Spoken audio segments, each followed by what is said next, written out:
First of all, you don't know me. We're all about that high school drama girl, all about them high school queens.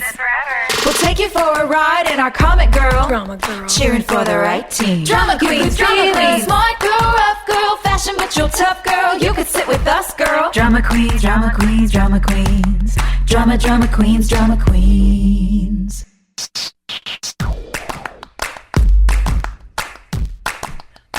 Season 2, episode 17, Something I Can Never Have. This originally aired April 19th, 2005.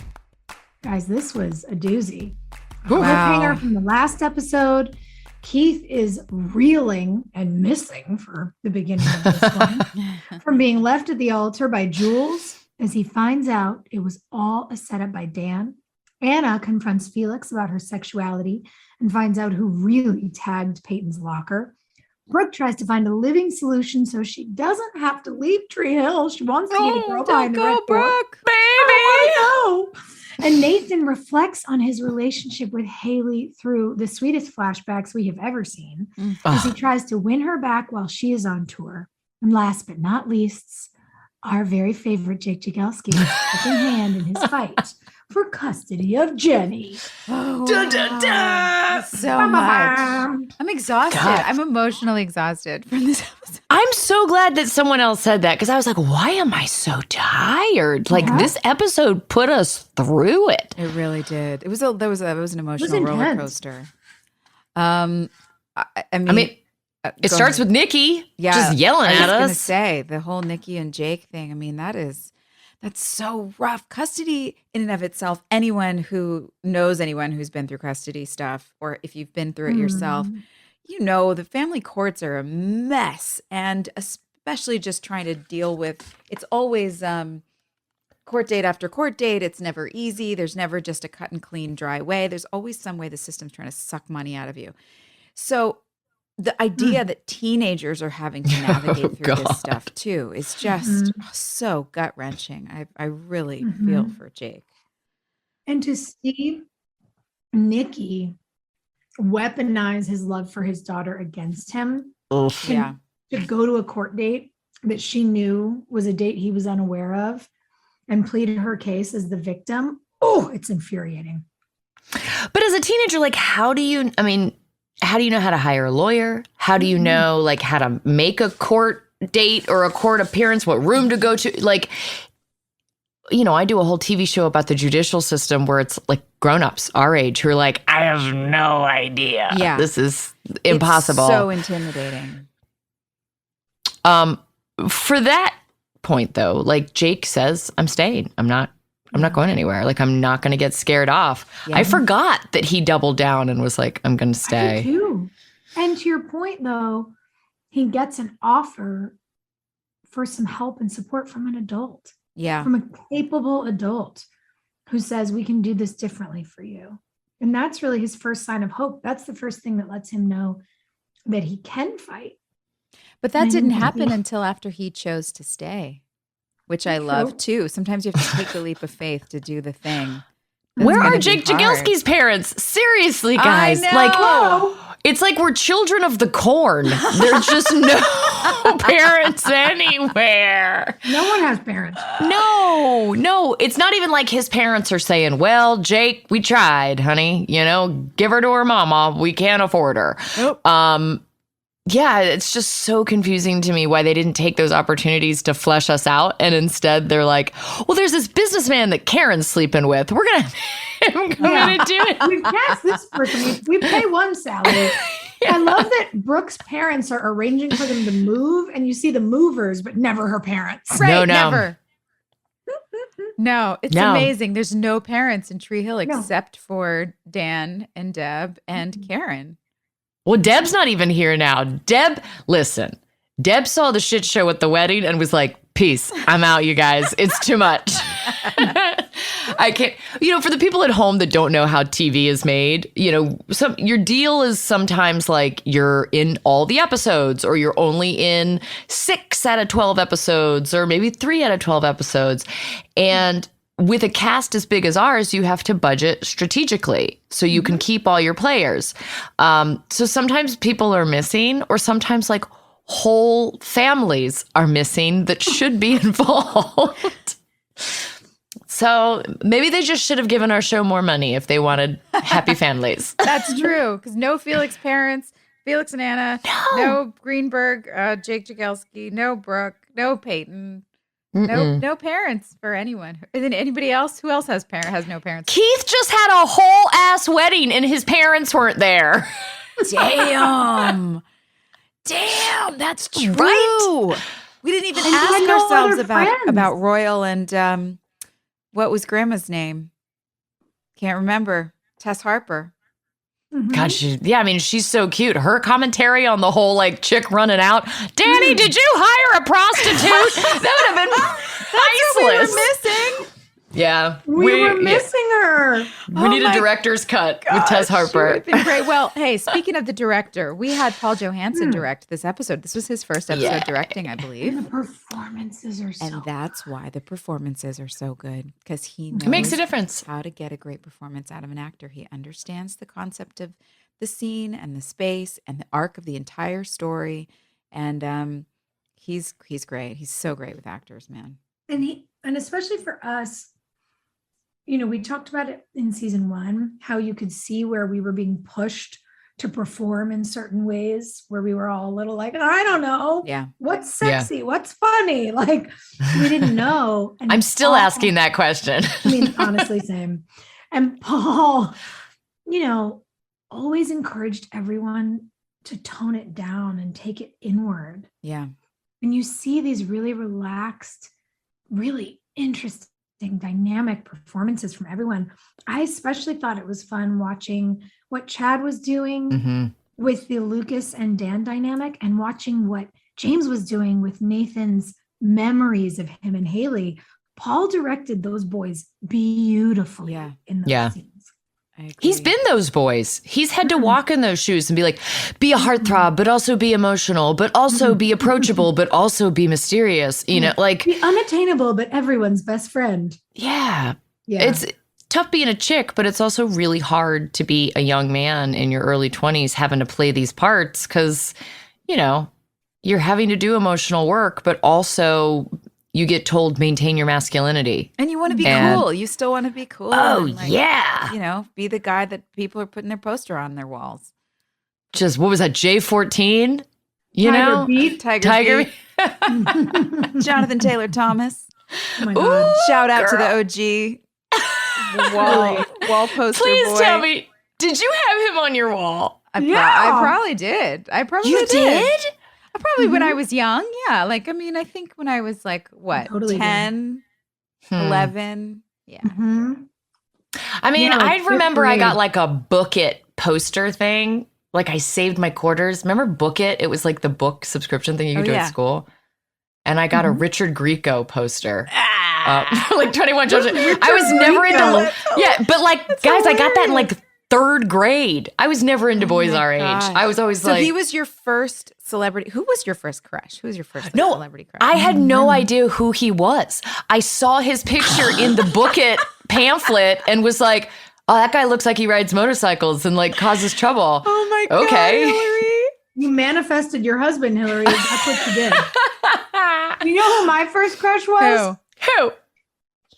Magnum PI, Tom Selleck. Oh, that's right. No the way. short shorts. Oh, Yeah. God, I loved Yeah. him. I still, when I think about him in that red Hawaiian shirt, I like Girl. swoon.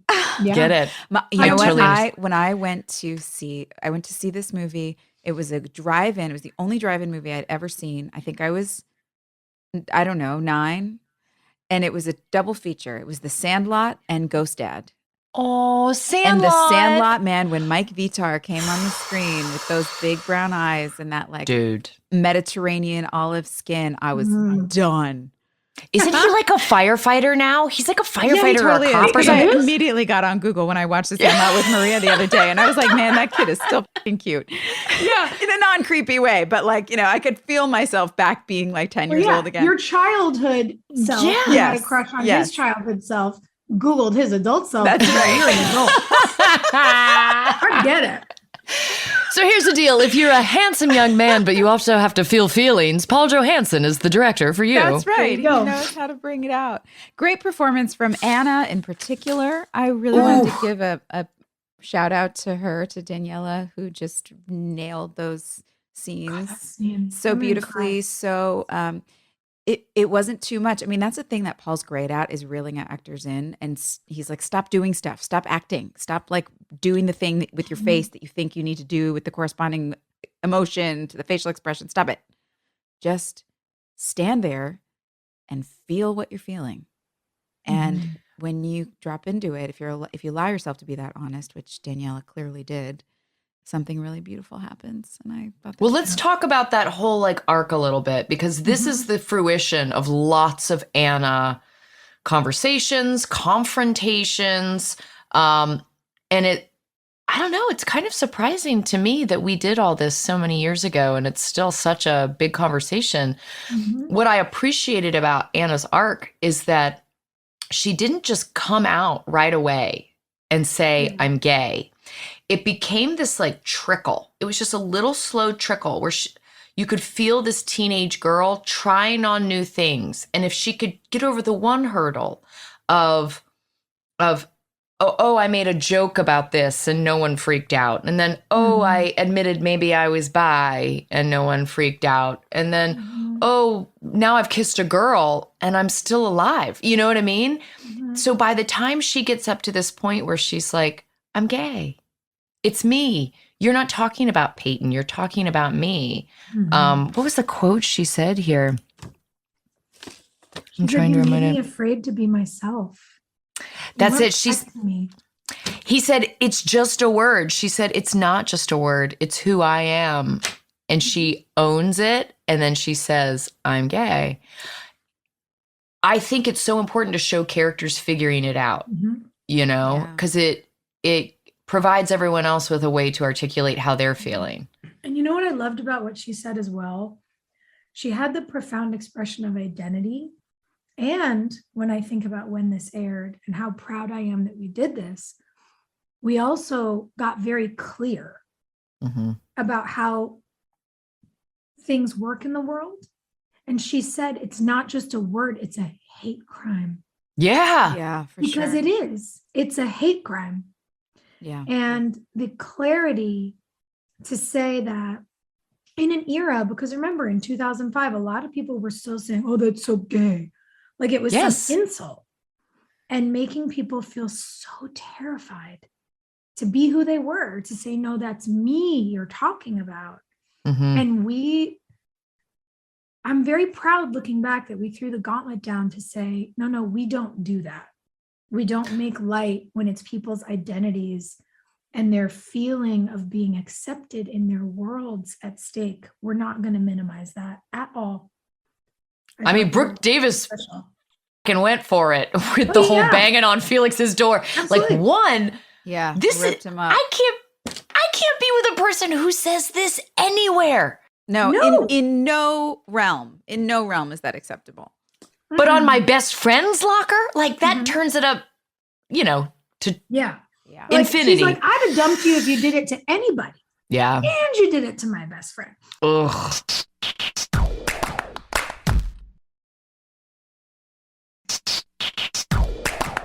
You know, it's really easy. It's even a problem now on the internet. I have a middle school boy, and there are certain like recruiting tools on the internet where they like show you funny videos, and every once in a while they'll slip in something inappropriate.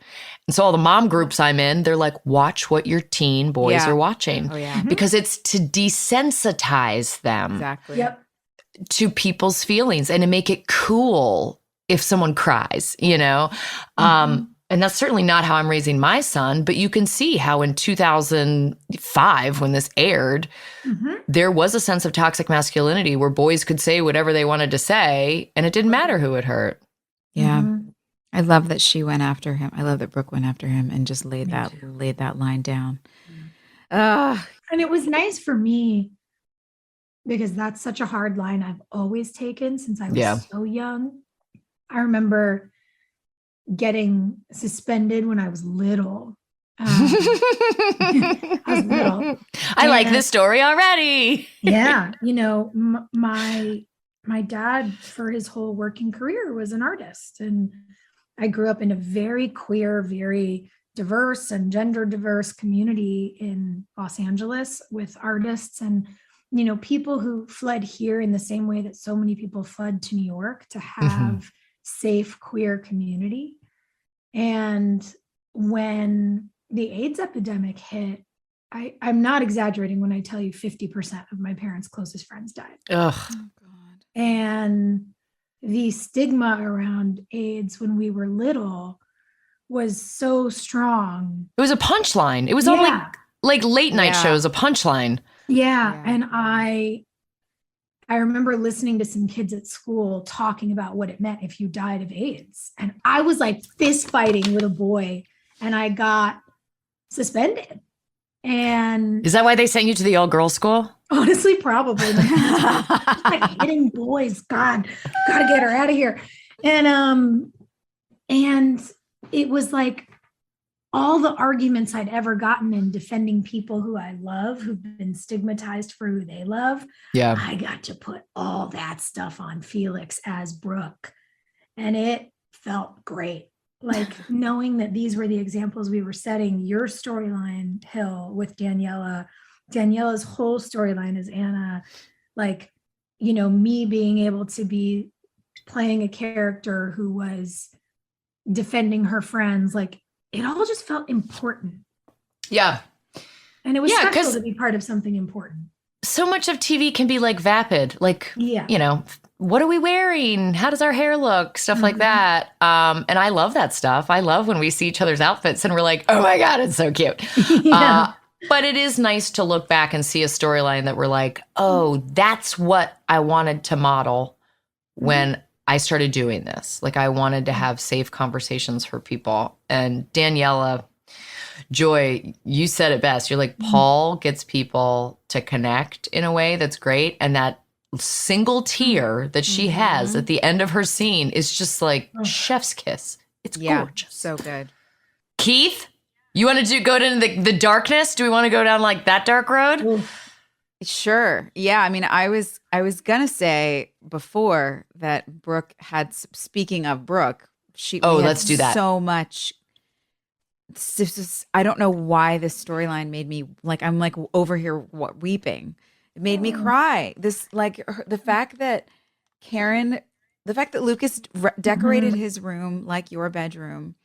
Yeah. Made space for you, and that Karen allowed you to stay, and then the talk you and Karen have on the bed, all of it just made me cry every time. I don't know what that is in me, but that one really hit me hard. I loved it too. I loved also because you see this sort of, mustache twirling thing of like Dan and Lucas and Lucas tells Karen he's going to stay. And we're all like, how is she going to let him stay? Oh, because his room's going to be open for Brooke. Okay. Like now we get it. Yeah. It's opening up this storyline. And I think it goes back to some of what we talked about with Lucas's character in the first season, where he realizes he's lost his way and he wants to be a guy he recognizes. Yeah. Mm-hmm. And this is such a beautiful expression of friendship. Mm-hmm. And of helping someone remain a person they recognize. Like that's what I feel like he's doing for Brooke. And he does have feelings for her, but he hasn't told her. He's just trying to help her out because he loves her. That's what it is. I think that's what got me, Soph, is that we've watched Brooke now for a season and a half. What season are we on? 3? 2. We're in season 2, babe. Okay, so it's almost two seasons, and 3/4. But this incredible arc. I mean, truly, your arc has been so outstanding in these 2 seasons, and to really see who she's become. But Brooke is a fighter. She is. She pushes through. She's somebody that she might complain for a second, but she's not going to let it keep her down. She's not a victim. She's just muscling through, just getting through it. I got it. I can take care of myself. I can do all this. And the fact that Lucas and Karen, I mean, just to see someone step in and go, you don't have to carry this all on your own. Yeah. Let us hold you for a moment, felt like such a relief for me in my empathy with Brooke over this whole season and watching her just muscle through everything on her own. Man, it was a giant gesture of care from another human. It made me I cry. loved it. He carried the door. Oh, the door. And then Paul, did you guys notice the beautiful thing Paul did? So Lucas opens the door for Brooke, which is now red. And the first thing you see is her dollhouse with the red door. Yes. Yeah. Yeah. It was this like world inside a world. And he did what he could to recreate her world. And it's just such a kind gesture, and it reminds you of who he is at his best. It reminds you of the household he grew up in with Karen. And I love Moira, Karen sitting Brooke down to say, look, it's going to be very different. Yeah. I loved it. I loved it. She loves it. She loves it. So good. Like having a real mom. It's so sweet.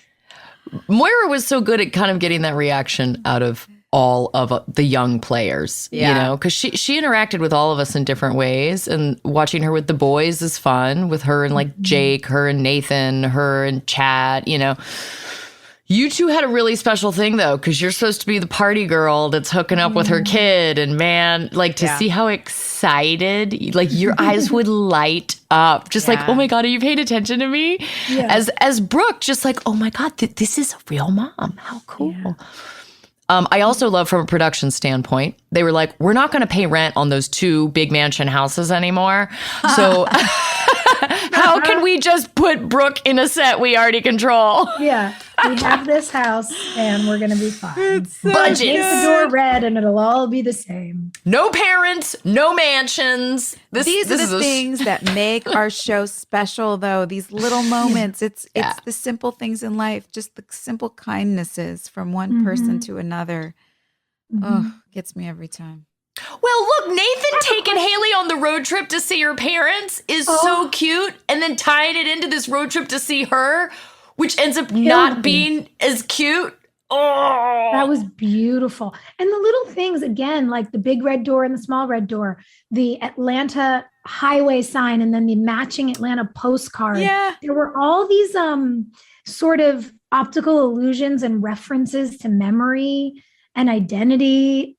I think Paul just did such a beautiful job with that stuff that was probably not even on the page. Yeah. But he created it. And I loved the story that it helped to tell. Those flashbacks, Joy. I remember shooting almost all of those. I've talked a lot about how I have bad memory and I don't remember a lot of this stuff, but I remember all those. This whole episode I remember shooting. Because you were having fun. Yeah. We can tell.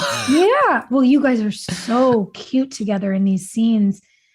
Do you think part of the reason too is that you were out on tour and you had to fly back just to do these flashbacks and then go right back out on tour? Like, did that maybe burn it into your brain a little more? Yeah, it's possible. It's possible.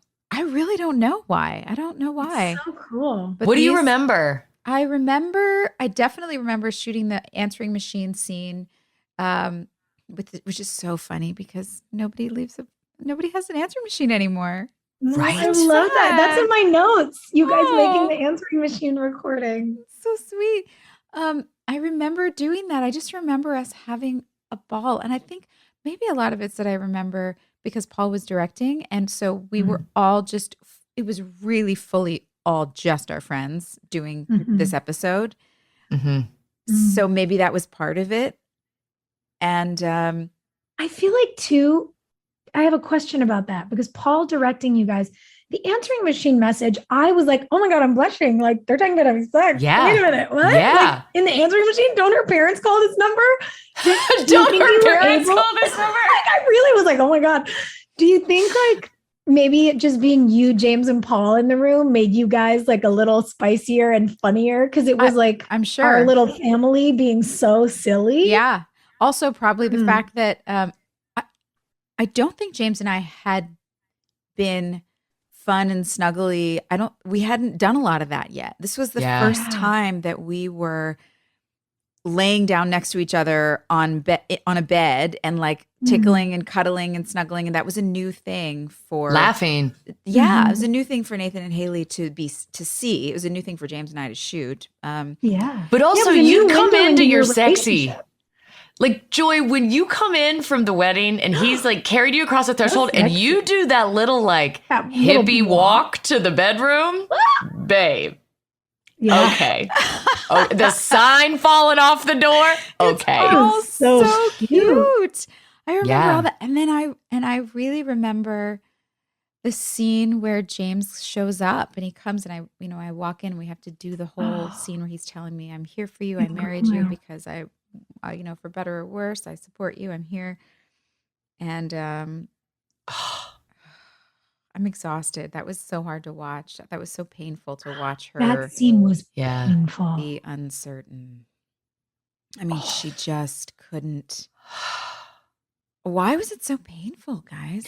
Like, Guys, Joy? for our friends at home, you need to know that Joy was like cringing through that whole scene. I literally said, I'm having heart palpitations. Yeah. And Hilarie Yeah. goes, I feel like I'm going to throw up. I Oh, had but, like that acid burn in my Oh, throat because like I was we like, were- oh. We were just all so uncomfortable. It was so, because you know what it was? I think when he comes in and says all the right things, it's like he's finally manning up and he's not going to like be a baby and yell at you about pursuing your dreams. It's like he's supporting you. And then you just have that look. And we all went, oh no. Oh no. Oh no. 'Cause we didn't You- remember what you were going to say. We did this a long time ago, but we knew it was going to be bad. All of us have had to do that, you guys. Oh, I think We've that's what all- it is. And you know the look a girl gives when she's happy to see you, but also what the fuck are you doing here? And you have to pretend as the girl like, I'm so happy you made this trip. It would have been better if you'd given me a heads up. And I've got to go do this thing now. It's those pauses where you're trying to find the right thing to say. I don't want to hurt you, but I can't give you what you need right now. And I'm in this awkward position. It's hard enough to do that when you know that it's over and you're just trying to find the best way to resolve it. But to do that, well, to watch it between a couple that you know it shouldn't be over. That was hard. Yeah. But I remember shooting it too, knowing that, like really caring that Nathan and Haley still have a future somewhere, somehow, and knowing how much she really does love him and feeling all that, but really wrestling with, I am so young and I am trying to figure so much out. And I don't know, did I make the wrong choice? I've done that also in real life. You know, broken up with someone and then you're like, Here's what you "Shit, should know, Joy, is that you're really pretty when you do it. Like, Thank you. yeah, I bet you didn't get to watch the last time you did that in like real life, but you got to watch this version and you're like, oh, goddamn, I do look good Oh, yeah. when I dump someone. Hey. Oh, God. Cute. That's rough. But also, when you came back, when it was like you'd said what you needed to say and you had to leave to go out on stage and you knew that you had said just like one thing too hard. Yeah. And you had to come back and kiss him. I mean, you knew when you were coming back that he wasn't going to be there. Yeah, you knew it. It really reminded me of that feeling that love is so fragile. And we think when we're in it, it feels so strong and unbreakable and like nothing can nail it. And we're just like, or nothing can break it. And the truth is, it's that I think love actually is really fragile in a lot of ways. And it's easy to break if you don't, I don't know. It feels like it can fall apart in an instant. I've experienced this where you're in something that feels so strong, but then there's a couple of little chinks in the armor. And if you let it fester, if you don't deal with it right away, if you don't get honest, if you don't, then you just start to let it starts to chip away at you. And eventually you have those moments just like Nathan and Haley did just then. And then of course she's going to go back to her hotel and regret it and think, I'm crazy. Of course I'm in love with him. What am I saying? But it's too late. That damage is strong and love is fragile. Yeah. And you have to know what you're going to say, and you have to be sure about it before you say things like that. And young kids don't know that.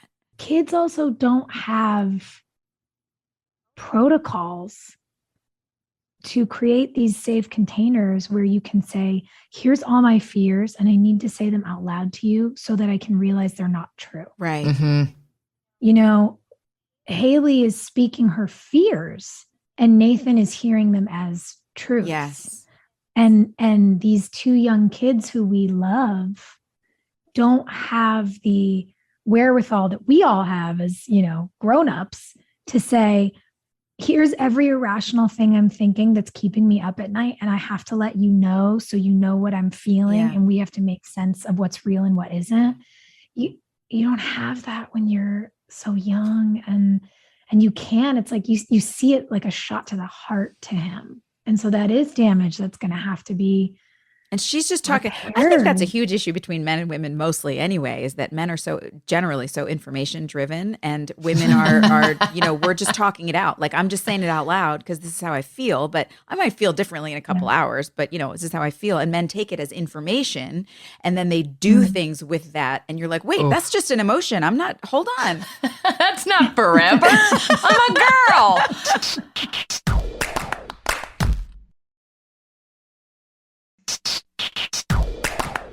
I think it was very sly that they mention Haley's parents in this episode, because it does remind us that they come from two very different parental structures. Haley had the hippie parents that she could like talk things out with.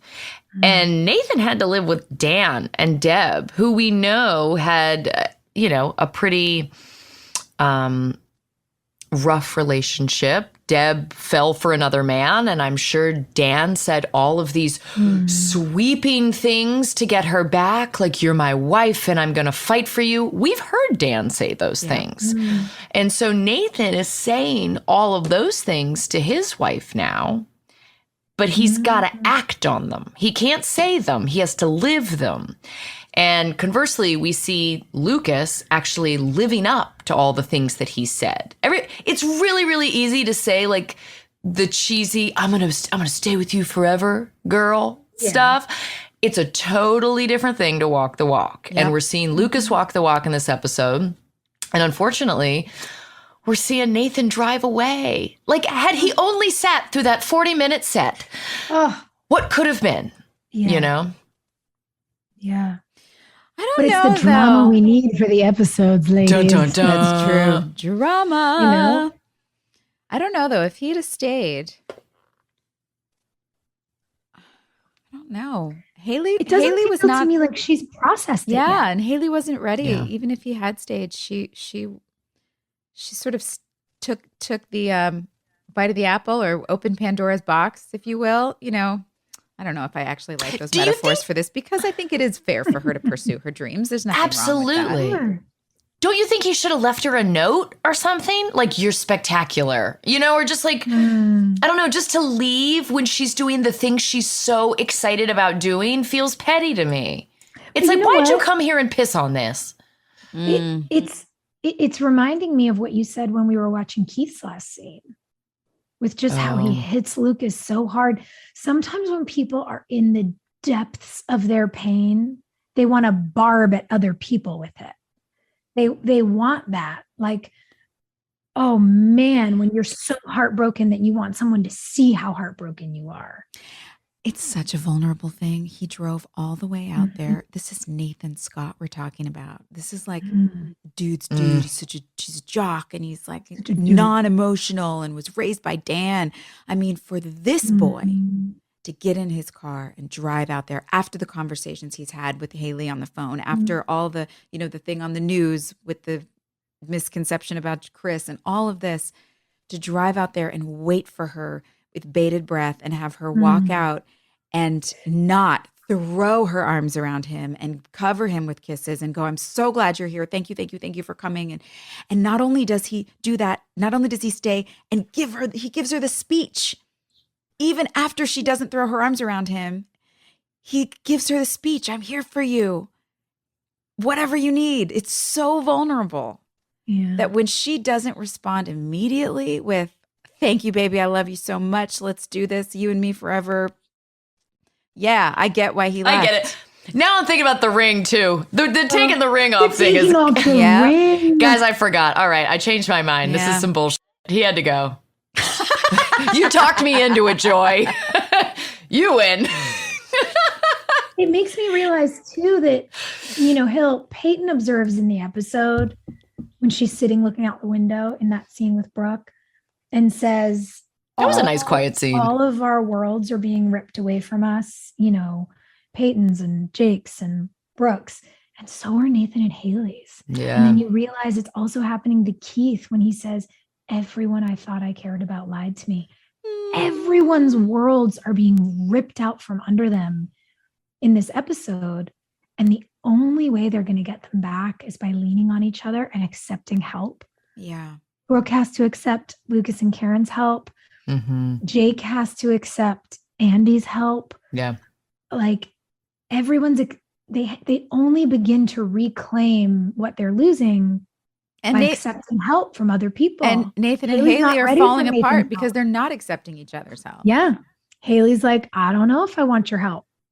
This is a huge testament again to why this show has stood the test of time. Yep. There's nothing else. There's no special effects. That's right. There's no superheroes here. And whatever. we need to belabor the point Not that all we heroes all wear love. capes. You know what I mean? I'm so sorry. I'm embarrassed I even said it. I had to do it. That's it. There's no superheroes. There's no vampires. There's no like teenage, I don't know, like what's it called? Glamour, suicide glam kind of a thing. Like that whole Riverside vibe. I don't know. But you know what I mean? Just like the heightened reality. That's what I We were mean. just, It's I mean, just look, we got into feelings. some weird shit eventually. Eventually.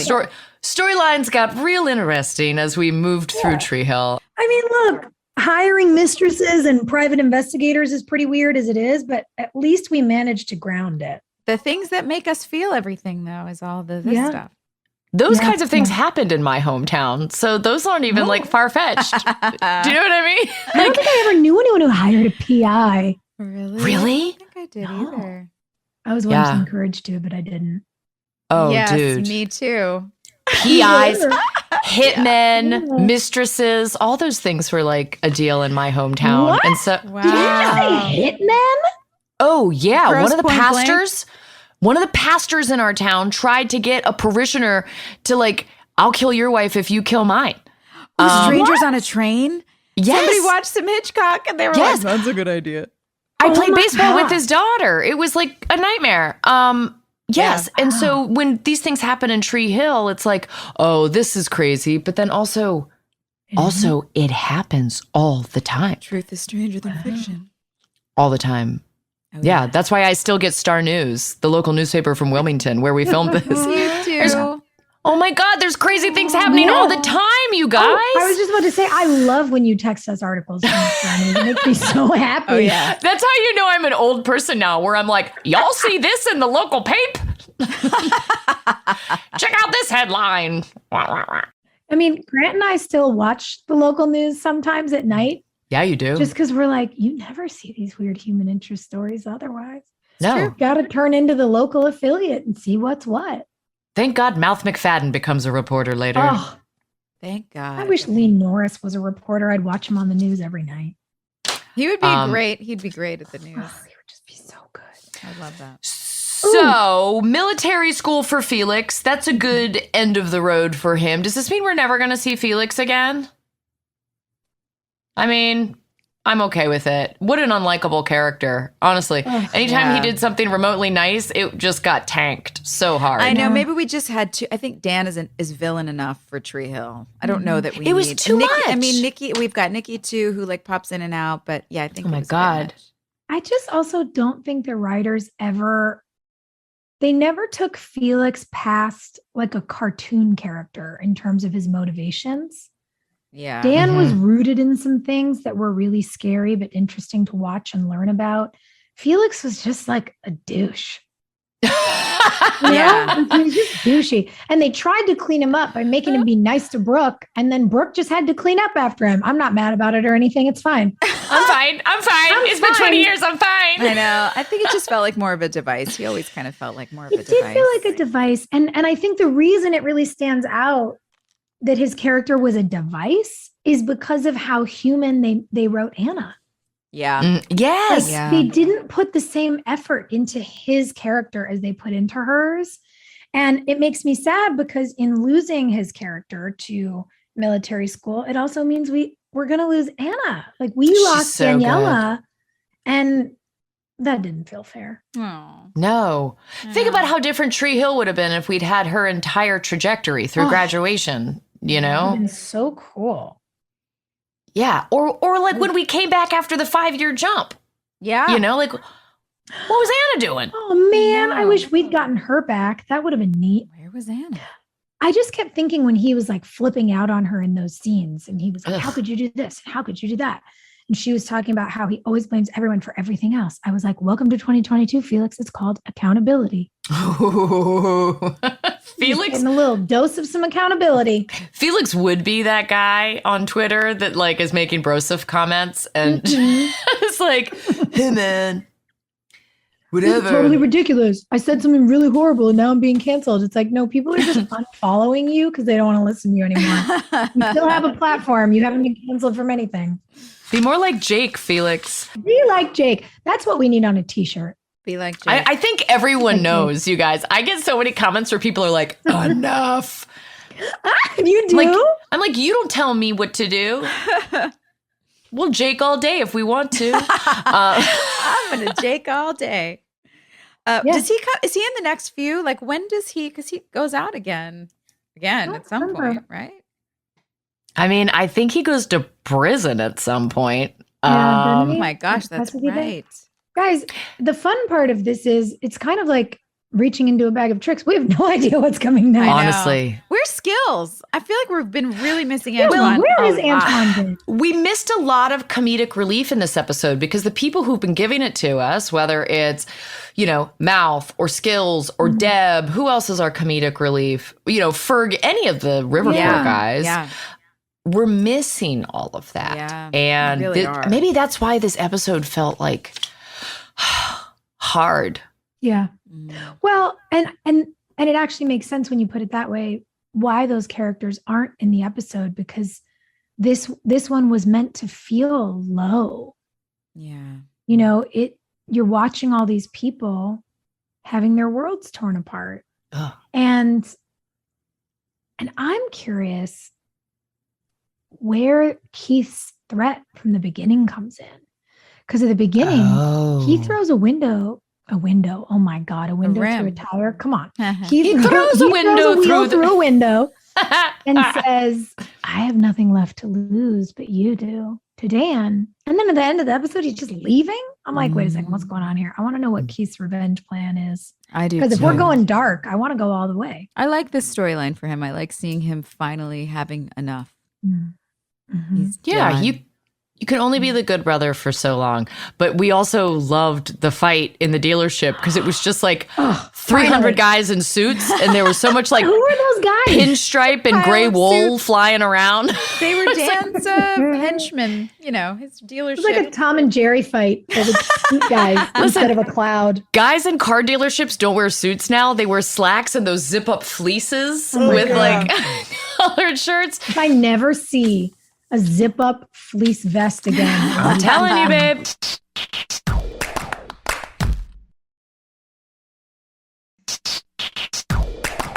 Well, this also was the episode where Peyton and Brooke have their infamous "Damn it, I hate Mondays" gif. Oh, loved it. You know what I appreciate about our little podcast here is that we also get lots of messages, not just about how much you guys are sick of me talking about Jake, but also about how we help out with your Mondays. So I like that we come out late night on Sunday into Monday morning, because Mondays are brutal. And we're super grateful you guys spend. This More. is true. I'm happy to Yeah. be here with you guys on Mondays. Do we have any fan questions? Ooh, Jinx, buy me Coke. Jinx, buy me a Coke! What do we got? Here we go. Okay. Oh, this is good. I've also had this question, Joy. Laura wants to know, is Haley's pinky ring something Bethany wore all the time, which was added to Haley's character? She wore it for many years, and I was always curious about this. Well, Laura, that ring was given to me by a woman who was sort of like a mother figure in my life, who actually years later turned out to be a super creepy, manipulative, psychotic woman. What? So I don't know where that ring Joy? is anymore, but that's the story. Wait, what? How have we never talked about this? Oh, we have. It's within the greater Huh? context of some of the other things that were going on in my life at the time. Yeah. I see. Yes, We understood. need to jump into a cocktail and revisit.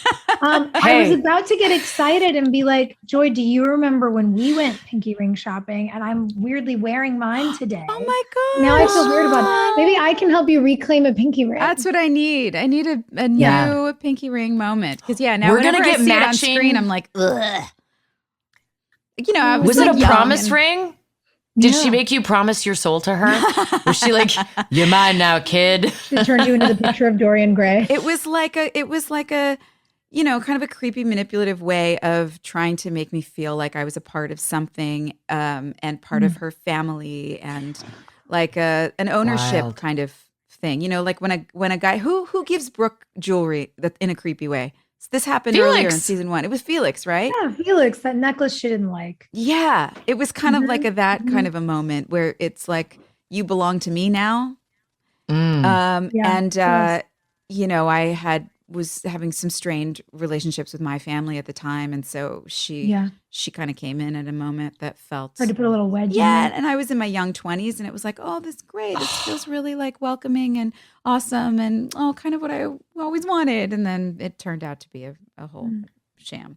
So, yeah, I mean, the pinky ring, that's where that comes from. I'm sorry, it's not a happy, exciting story, but I'll get a new pinky ring and it'll be better. I Yeah, think we we're gonna should get new matching ones. And can I tell you guys something I think Tattoos. is so cool?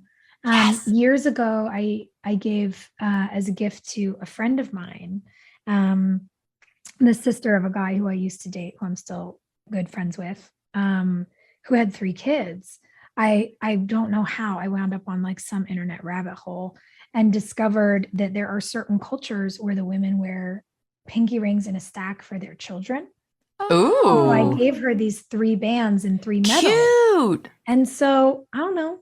I love There- that. There's like a whole cultural significance to women and their lineage with pinky rings. And Interesting. maybe we should just make that our story. I love that. You know what? I want a big motherfucking diamond for each of us, like on our pinkies, so we look like bosses. That's what I want. That's I right. think we go Like big. old mafia rings. Dude, Yeah, I'm yeah. so I into want to that. look like a I'm a Italian. boss. I like a little bit of a like big chunky gold pinky ring. I'm going so tacky, so Yeah. big. When we walk into a restaurant, we knock that thing on the table, then people come running. That's and right, damn. This is my favorite thing to find is things that are like jewelry or clothes that are like they're so awful on the hanger. You're like it's so bad that it's got to be good when I put this on. Yeah. Sometimes it really is, and I think jewelry can be really the is. same way.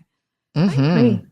All right, we're gonna find something spicy to replace that thing, Joy. Well, what about love it. Okay, what about you guys? So look, if you could change the ship name of your person for your character. Oh, this is from who's this from? Oh, sorry, this is from Jade. From She's Jade, asking okay. Jade. She's asking us if you could change the relationship, the ship name. I guess I don't know. I'm not cool. Of the That's person short that for your relationship. The person your character ends up with. Would you, for Is it? example, Leighton to Pucus? Would you prefer to be Yeah. I mean, Pucus? no, like, That's so mean. that's terrible. Yeah, but I also kissed a lot of people on this show. So hold on, I'm Yeah. going to have to do some Wordle over here and Yeah. figure Yeah. out what my options are. No, I kind of feel like the names, like ship names, end up being the most obviously attractive sound in terms of combination Yeah. of names. Like, what were you going to call Brooke and Julian? Like Juliuk? Like that would have been weird. Like Brilliant. Brilliant makes more sense. Brilliant. Yeah. So I think we Hathan? they get landed on Pathan? Oh my God. No, or Hathan. That would have been so weird too. No. Hathan. Oh no. No, it's Nayli. It makes way more sense. Nayli's cute. Yeah, there's something about, I don't know. I think they end up where they end up in a natural sort of. Hold on, wait, Sophia, you cringe though. Is ship not short for relationship? Am I wrong? What does ship mean? Yeah. Oh, okay, maybe you're just cringing at like the idea. I think that's an Eminem reference. Yeah. About being like obsessed, like the song Stan. Yeah. That was the stalker. So it's used as a verb. Yeah, like if you're a stan, like if you're a One Direction stan or like a One Tree Hill stan. But the thing is it's become synonymous with like super fan. But the stan reference from the Eminem song is like someone terrifying. Terrifying. So the lexicon, the sort of colloquialism has changed from the proper, or I guess accurate. So it's used in irony is what you're saying. No, it's used. No, like I'm such a fan. I'm like such a star. Oh my God, I'm such a stalker of that band, right? No, the stalker sense has kind of dropped off and it's more like a super fan thing. Okay. There's a whole generation of kids out there that don't know the Stan video. They're just like, it's a Stan. Right. Okay, so with that said, of all the shows on TV, what ship do you stan? Wow.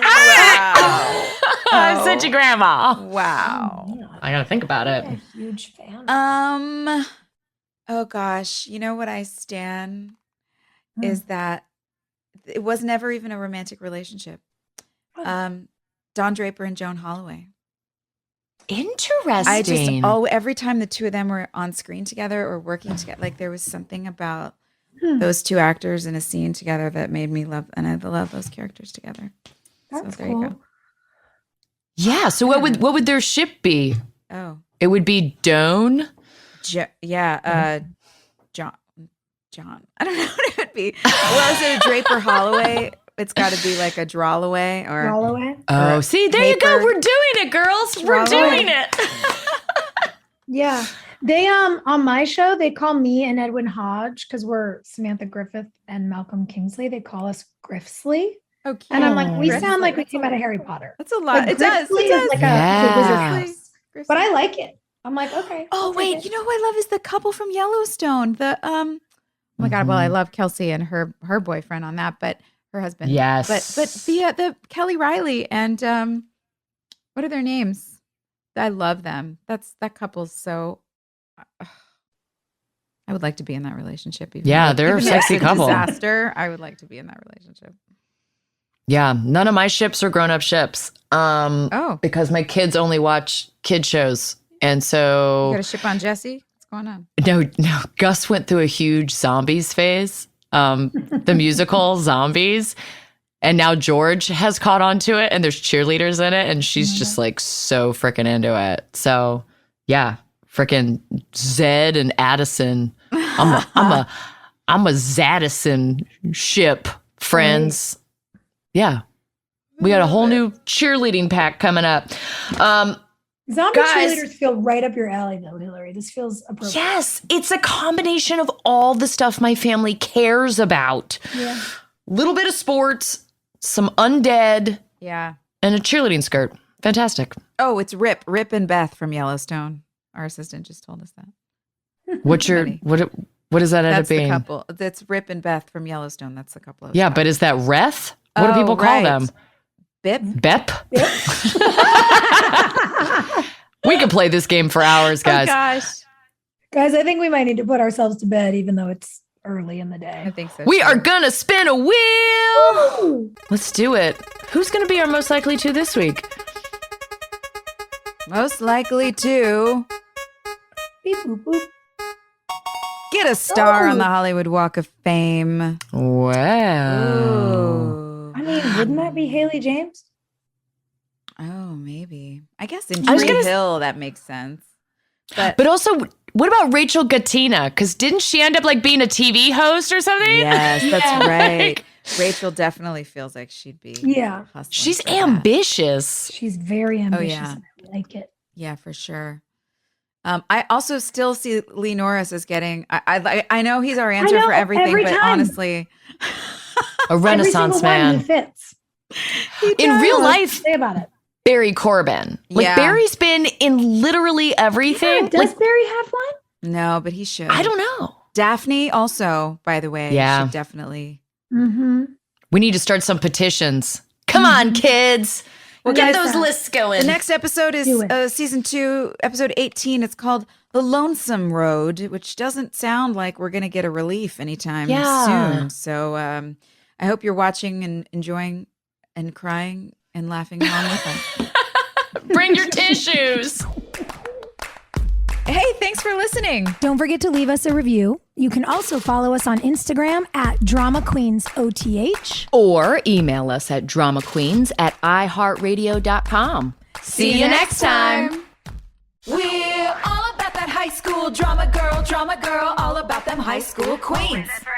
We'll take you for a ride in our comic girl, cheering for the right team. Drama queen.